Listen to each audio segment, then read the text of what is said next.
For thousands of years, scholars have been pondering upon the question, was the Trojan War real?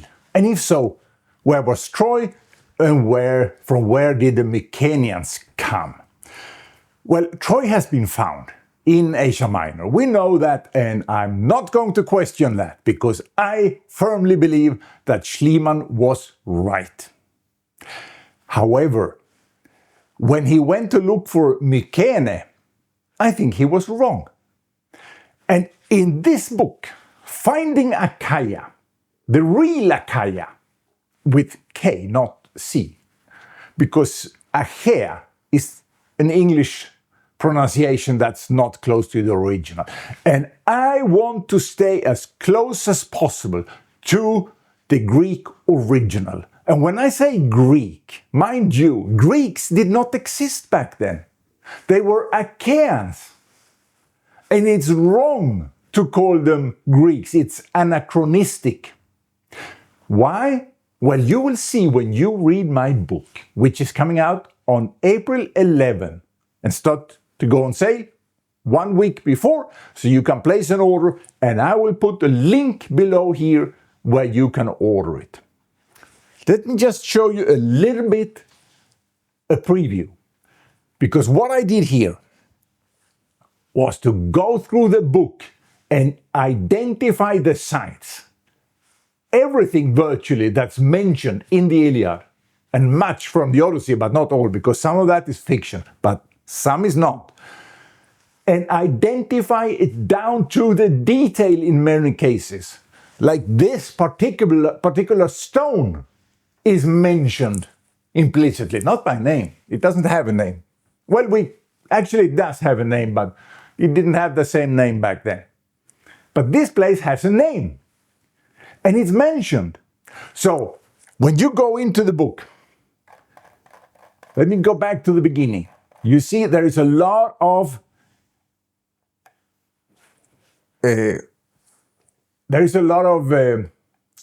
maps in it, color maps, because what I did was to analyze the text and go back. Since I'm a physical geographer, I've studied the development of the geography for the last 15,000 years, and I've looked at the archaeological cultures in Europe and the development of the geography in order to find a place where it would fit.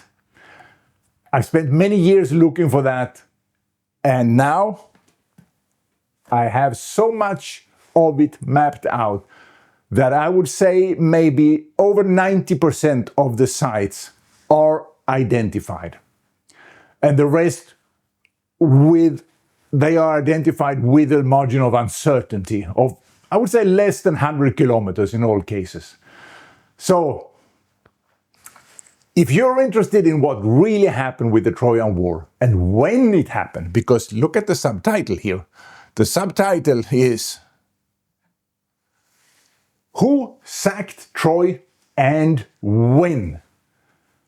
Because the Trojan War did not take place when people have been looking for it. See, the problem is that Schliemann came to the conclusion that Priam's treasure was from the sacking of Troy. And then later scholars have said, okay, but if you are right about Mykenae in Greece, in Peloponnesus, then that city did not exist when Priam's treasure was buried in Troy. So it cannot have been that. Then it has to have been the other destruction, which was about 1,000 years later. But recently it has been discovered that Mykenae was sacked a few years before Troy. Now the question is, how good accuracy can they have in dating?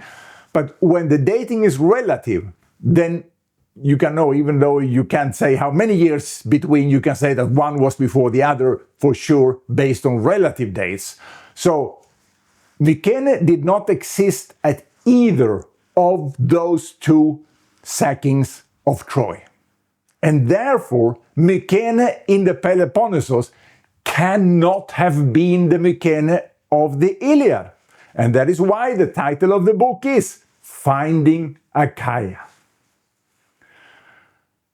The book is, as I said, illustrated in color, 180 pages, but I cut it off because I've got so much material that I decided I will hurry up and publish this instead of putting everything in one huge book that will take years to write. So there will be more books coming after this.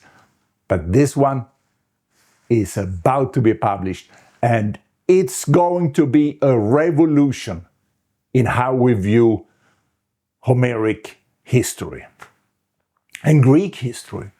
Because since the Achaeans or Akhaians were not from present-day Greece, but from somewhere else, that means that the Greeks came from somewhere else. And we know that. The Greek invasions to Greece, the Ionians, the Aeolians, the Achaeans, or Akhaians actually, or the Dorians later, all of them came from outside. From where? From the original Akhaia. And, well, this is mind-boggling. It's absolutely mind-boggling. And it's going to be a total rewriting of European history. Prehistory that now goes into history. Because now, finally, we have historical data. We have literary evidence from, well, I don't want to reveal everything yet. I will keep the secret until the book comes out on April 11. It's being published on Ingram Spark, so you can order it from all over the world. So, till next time.